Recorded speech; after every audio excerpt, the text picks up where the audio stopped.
दही हांडी भीतर आम एमती कौन रखिलु जे भाउज दही हांडी खोलु खोलु देखिकी पूरा छानिया गले। हाय एवरीवन, मु मामा आपण मानु पुणी तर स्वागत कली मोर आ गोटे मिनी ब्लॉग को। नाती आ नातुणी बहू को देखियो बोली मो आई तार भोर उठिकी आसी बसी जाईची चौरा पाखरे। तबेले नाती नातुणी बहू को धरिकी आसिले मु टिके देखिबी। फाइनली आसीगला से समय। वर्तमान आसिकी भाई भाउज पहुंची जाइचंदी घरे। वर्तमान समय बाजी 5टा। आम झियो जेहेतु बरजात्रे आसला परे से आ सोईनी। भाउज आसीबा खुशी रे जल्दी जाईकी गाधेई पाधेई पळी आसी।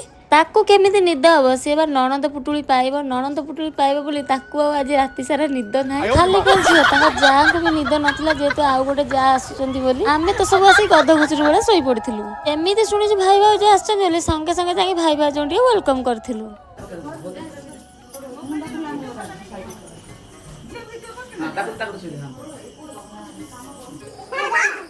एठी बंधा बंधी तो सरीगला। सांगे सांगे कुलाटा को धरे देकी जाके दुआर मुरे बंध को माड़ी बसीची। काले आउ किए बसी पड़िबो सेति पे तो संगे संगे जाके दुआर माड़ी बसीची। देखुना से केते खुशी जेतबे लगेजटा पाइची आ से पचारची कोन अछि आ भीतर। लगेज रे सिना लुगापटा मेकअप जिंस थिला, मेन जिंसटा बरा मामू को पाखरे थिला। एतबेले जानिला जिंसटा मामू को पाखरे अछि बोली सेति पे सांगे सांगे उठी पड़ला आ भाउजन को भीतर को एंट्री कला। एठी देखुना दे पिलाटा को भाउज को देखिए बोली केबिन निदरु छानिया माने हे उठी आछि। फाइनली भाउजरानी हमर आसी पहुंची गेलो दही हांडी पाखरे। जेमिति थाईटा काढी देखिचंदी ता देहर 4-5टा बेंग ही थिला। खाली कोन बेंग थिला ता देहर आउर भी किछि जिंस थिला। भाउजन को सेतुर हाथ पुरे के आनिबार थिला।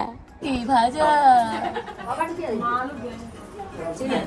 हां बाडी करिया पे कें कहलु की काना आका तो देई से देई पड़िबे फटकड़ा ले आस मो गोटे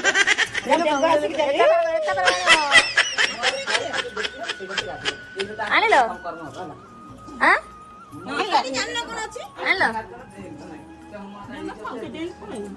खाता पुरा ना डॉक्टर भाई पुरा हां 1 2 स्टार्ट आयो रे मां कल जाओ आम भाउज सास को मानिया पड़ो। आम बहुत डरा डरी कला पर भी से हाथ पुरे 2टा गोड़ मुदी पाई जानी आपण मैंने एजाए मो वीडियो लाइक कर जल्दी जातु मो वीडियो लाइक कर दिंतु, मो चैनल को सब्सक्राइब कर दिंतु।